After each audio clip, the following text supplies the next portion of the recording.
Dubai's real estate index has dropped 30% in less than a month. Yet, physical property prices have actually barely moved. And here's what that gap tells you about what is actually happening in the market in Dubai and the region. But before we go into it, I want to make a distinction about what this index actually is and what it means. So essentially, this index is something like an ETF. It tracks the share price of developers, real estate holding companies, and the like. It does not track transaction prices. So here's what's actually happened. Now, as you'd expect, due to this war in the Middle East, buyer inquiries in Dubai have dropped by an estimated 45% over the past 2 weeks. But a drop in inquiries does not mean a correction. It just means a freeze. Remember, listed developer stock prices is not the same thing as apartment transaction prices, and it's important that we know the difference and don't let fear get the better of us. So I personally own property in Dubai, and I'm genuinely long-term bullish about the UAE in general, including its property markets.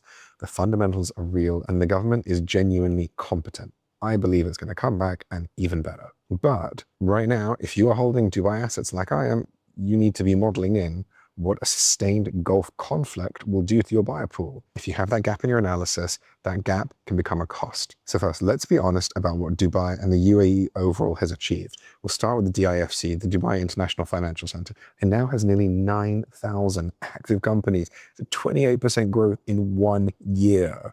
Family offices are up 61% to over 1,200 in 2025, and Savills ranks Dubai first globally for ultra-wealthy destinations. Singapore's third, and Hong Kong is fourth. Moreover, according to many reports, about 10,000 millionaires and multimillionaires relocated to Dubai in just 1 year in 2025. Abu Dhabi is also moving fast. Firms in the ADGM rose 32% in 2024, and AUM, assets under management there, grew by 245% in the same period. Companies like BlackRock, Morgan Stanley, AXA, they're all expanding. And this is not marketing, it's happened.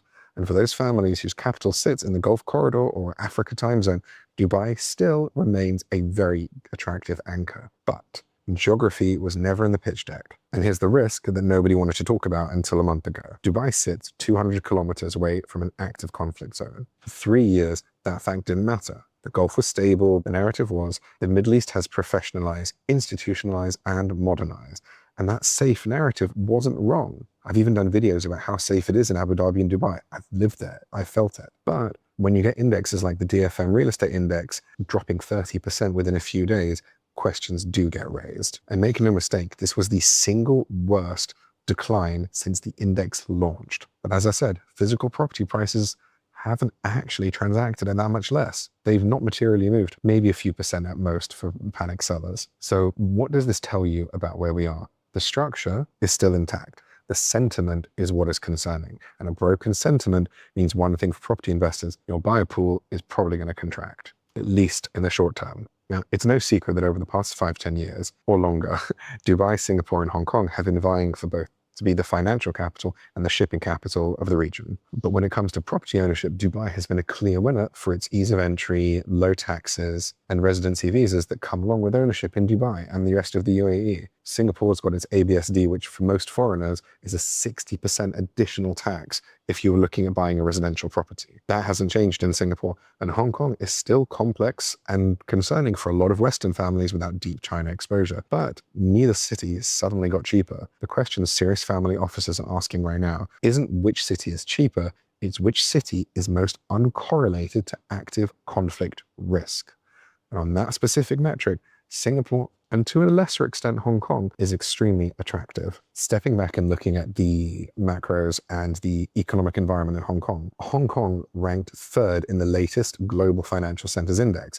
Private wealth AUM grew by 15% to roughly 10 trillion Hong Kong dollars.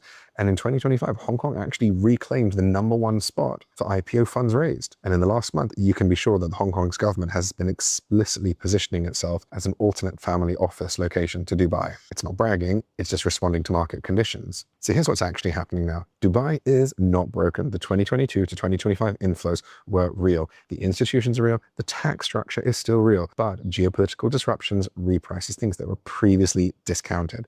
conflict distance, regulatory neutrality, and institutional depth. Singapore didn't suddenly get better, it just got rarer. The structure I generally see serious capital moving towards right now is two hubs: Dubai for tax efficiency and Gulf corridor access, and Singapore or Hong Kong for an institutional anchor, depending on your preference. But back to property in Dubai. If you're sitting on physical assets right now, honestly, you're likely fine, but your exit window depends on buyer confidence returning, and the timeline is just not in your control.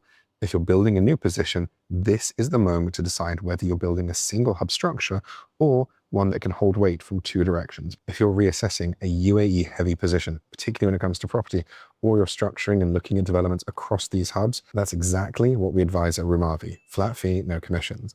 We work for you, not the bank, not the developer. The link's in the bio. Or if you want to reach out directly, I'm Alexander. This is RUMAVI.